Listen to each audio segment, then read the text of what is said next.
ভারতত কেইখন রাজ্য আছে? রাজ্যবোৰৰ ৰাজধানীৰ নাম ক'ব পাৰিবানে?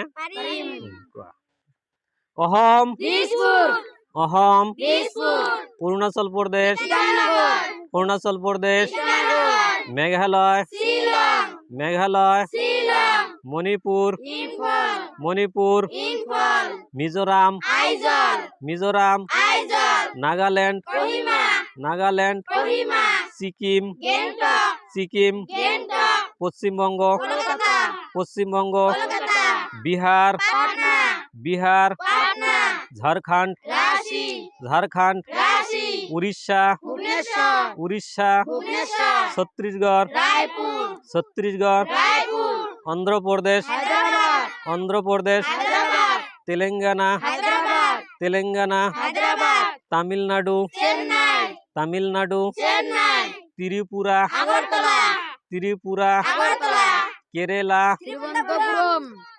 কেরালা, কর্ণাটক, কর্ণাটক, গোয়া, গোয়া, গুজরাট, গুজরাট, মহারাষ্ট্র, মহারাষ্ট্র, মধ্যপ্রদেশ, মধ্যপ্রদেশ, উত্তরপ্রদেশ, উত্তরপ্রদেশ, উত্তরাখণ্ড, উত্তরাখণ্ড, পঞ্জাব, পঞ্জাব, পঞ্জাব, হিমাচল প্রদেশ, হিমাচল প্রদেশ, হরিয়ানা, হরিয়ানা, রাজস্থান, রাজস্থান।